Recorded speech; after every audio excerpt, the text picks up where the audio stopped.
everyone, and welcome to my review of Superman Returns. So, Superman Returns, directed by Bryan Singer, starring Brandon Routh. Yes, this film was actually released in 2006, hence why we have a new cast member. We have a new cast, we have a new Superman. We have Brandon Routh replacing Christopher Reeve. And Bryan Singer directing the film. So, after nearly 20 years, Superman returns, as the film says. Bryan Singer ditches X-Men 3 to direct Superman Returns, and how does it fare? Well, we'll find out. So the basic plot of Superman Returns is that basically it's been a long time, Superman has disappeared, and now he comes back, only to find Lex Luthor wants to use kryptonite to basically dominate the world again.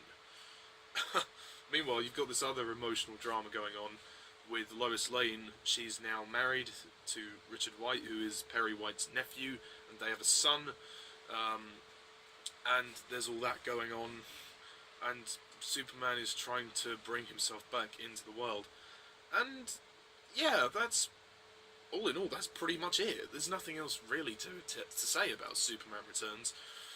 That's all the plot. Superman Returns. Right. This one, sorry for the delay with the review, life got in the way, unfortunately. This one was a bit of a weird one, because it's pretty much on its own. There's no sequels that follow it.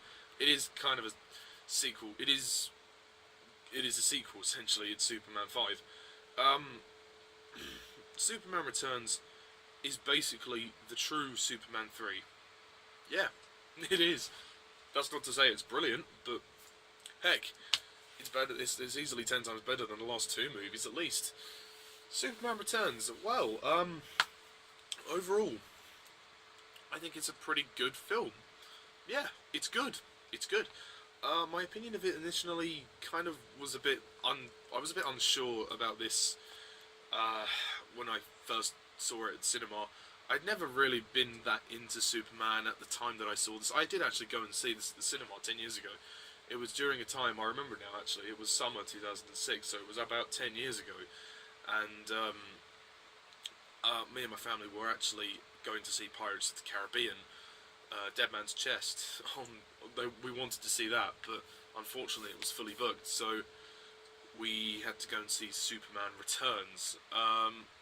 And in hindsight, it actually didn't work out too badly. We actually all kind of enjoyed it. I don't think this is a great film by any means, but it's definitely what we really wanted from Superman 3. I think it completely dismisses the 3 and 4, Superman 3 and Superman 4 The Quest for Peace, which rightfully so, because they were just terrible films. The fourth one even more so. And I think it's nice to have a change of pace. We have a pretty competent director, Bryan Singer, who's at the helm. If you didn't know who Bryan Singer is, man, give it the program. He's directed 4 X-Men films. At the time, he'd only directed 2, but now he's directed 4. He's directed X-Men, X-Men 2, X-Men Days of Future Past, and X-Men Apocalypse. The guy knows his superhero movies.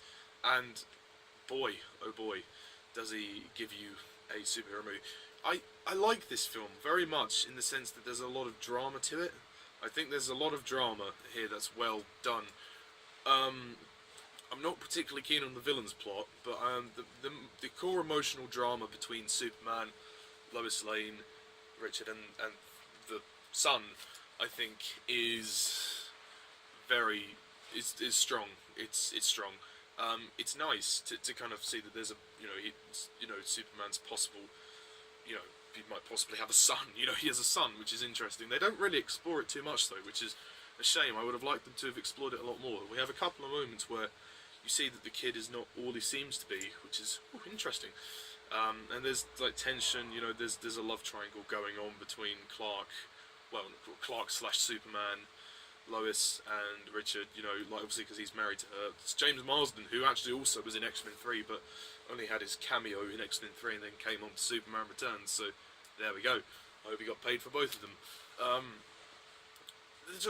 The drama's good. It's well done. I think it's well written. I like very much Lois Lane here. It's very different. Obviously, it feels very different because of the change of cast. First of all, Brandon Routh as Superman. Um, where did they get this guy? I mean, I don't know. Like, I have nothing against Brandon Routh, but I just feel he's very unremarkable. He's just very forgettable as Superman. I mean, not a patch on Christopher Reeve. There was no way he was ever going to even come close to Christopher Reeve. Christopher Reeve is the Superman. He is the iconic, the definitive Superman. I mean, all things considered, they did cast pretty well for what they had. I mean, he gives an alright performance, I guess, but he's just very forgettable. Doesn't say much, and I think he's pretty weak as Clark Kent, I have to say. I'm not particularly impressed with his performance as Clark Kent. He's an okay Superman, but as Clark Kent, he's not great, I don't think. Kate Bosworth, credit where it's due, Kate Bosworth gives a solid performance as Lois. She's no Margaret Kidder, but she's pretty good, and we have another homage to the flying scene. I mean, at least it's in good effects this time, unlike the fourth one. But you do sort of have to ask, why are you homaging the scene again? I know it's with a different cast, and I know that he's been away a long time. So in the context of the story, it kind of makes sense, but it's like, we've already seen this scene recreated enough times. It's not necessary, but it wasn't badly done. I quite like James Marsden in this film. I think he's pretty good. James Marsden as Richard, sort of the husband type figure. He's very good. He gives a nice sensitive performance. He can tell that Lois is kind of, well, in love with Superman. She's kind of in a lot of denial as well, in the sense that she doesn't really admit to her feelings for him.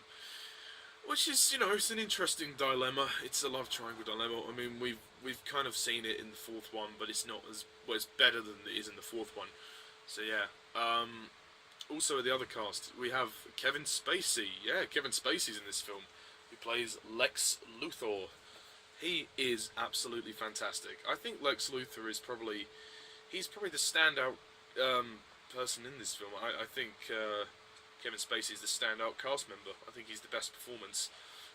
He's got this devilish charm to him, and he's just so sadistic, and he's so cold, and I like that about him. And he thinks very highly of himself, and he very much captured the spirit of also what Gene Hackman captured. So I love that, the essence of just pure evil through this, somewhat devilishly charming man, which is very something to behold.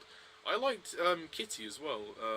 I thought she was a sensitive character, and I loved her sort of her emotional storyline as well.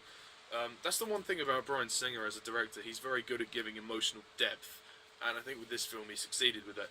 Kitty's sort of story, in the sense that how her realization of what Lex is doing and how that's affecting everything that's going on, is something wonderful. Oh, it's my laptop.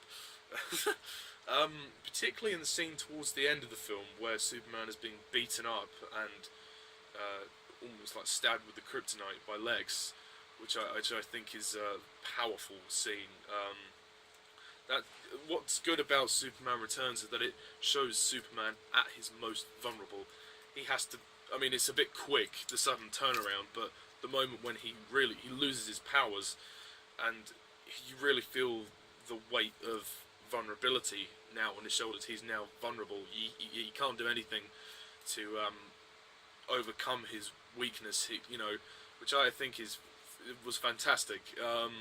But then it was kind of very quick how he just suddenly got his powers back. I mean, it's pretty epic when he's like lifting up the big kryptonite rock. That's pretty good. That's pretty amazing. Yeah, and there's great emotional drama in there. And when it's there, you really feel the emotions. This film isn't really made for the action; it's made for the emotions. But the action sequences that are there are very good. Like, you have a good plane sequence at the beginning, which is fantastically well done. The action sequences do look pretty impressive compared to the other films. So I give the credit where it's due. Goes to the action department, who did a great job there. And there's a great scene when there's a bullet that bounces off of Superman's eye. That's always been a classic scene for me. I think Bryan Singer's direction is very good too. He definitely holds out more in the emotions. I love the beginning of the film as well, when he has the flashback to when he was a boy. You see him running across the field. The little Martha Wayne segment is good, although I wish she'd kind of had more to do, which is only a minor gripe. Now, problems. The biggest problem with this film is, and it's probably going to be quite an obvious one, this film is way too long. This film is way too long. 2 hours, 35 minutes. That is way too long. I'm sorry, but I found myself getting quite bored in a few of the scenes. It is draggy as hell. It does drag on significantly during the middle sections. It starts out pretty well. It kind of sags on, it just goes on and on. Like, it never ends. Like, I mean, it builds up to a great climax.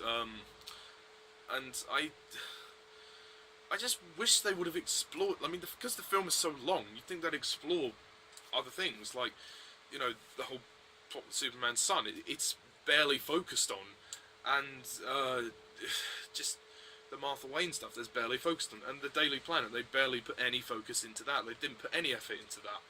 Perry wasn't very good in this film. I'm sorry, but I preferred him in the originals, and I mean, he's not much better in Man of Steel either. Jimmy Olsen, he was all right.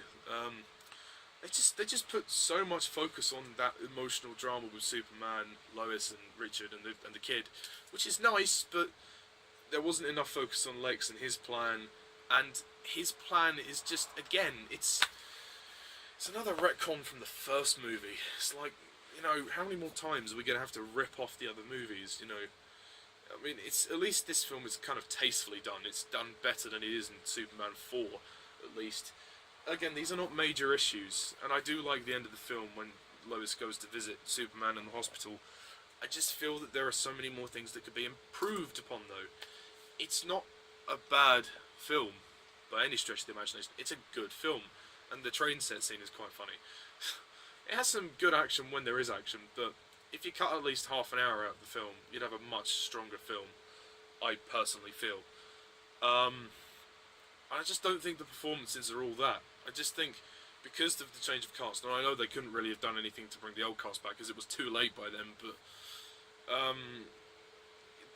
the performances aren't, there's just no, between Brandon Routh and Kate Bosworth, there's just no chemistry. Like, they try, I mean, Bryan Singer's tried his best to direct the scenes and to create a sense of history behind them, but it just doesn't work, because they're just not giving it. Like, Brandon Routh he's very plain. Like, he's not terrible, but he's just mediocre.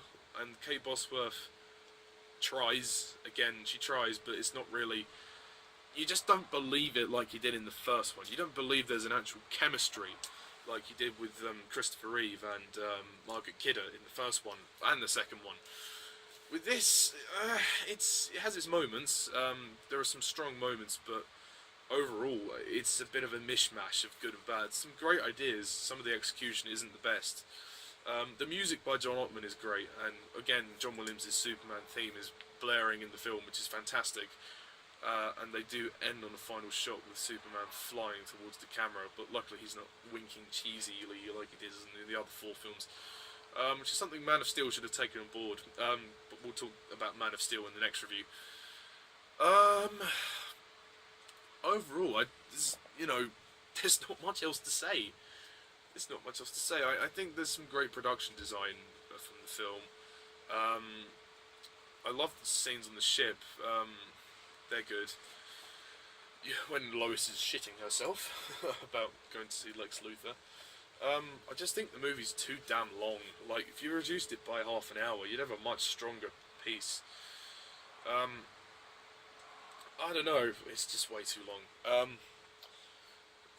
And the visual effects and CGI are damn near sight better than the 4th one, I'd say that much.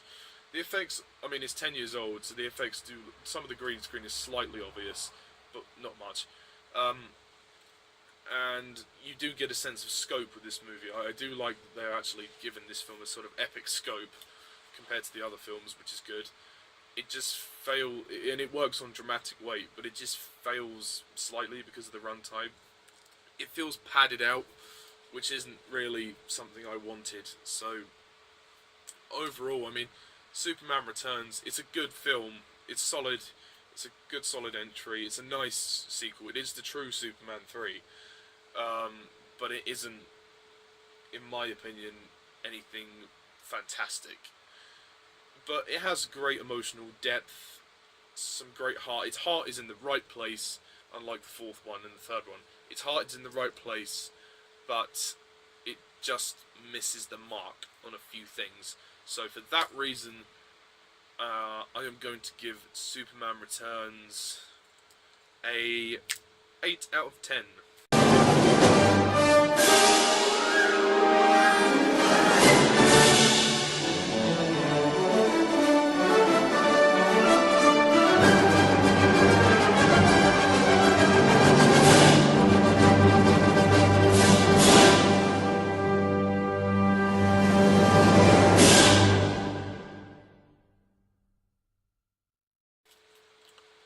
Yeah, I think it's a good film. So yeah, that's pretty much it. We were to never see Brandon Routh again as Superman. That was it, his one and only appearance. This film did really well with the critics, but it did poorly with the fans. So the sequel that they were going to make in 2009 was scrapped. So for that reason, we were to never see these cast members again. So it's a shame, really, because I thought Kevin Spacey developed into a fantastic Lex Luthor, and they really should have brought him back for Batman vs Superman. But oh well, I have to go with Jesse Eisenberg. Anyway, that's all for now, folks. Tune in next time for my. Sorry about that, got cut off there. Thank you for watching, folks. Tune in next time for my review of Man of Steel. So thank you all for watching. I'm Mr. TARS11, and see ya.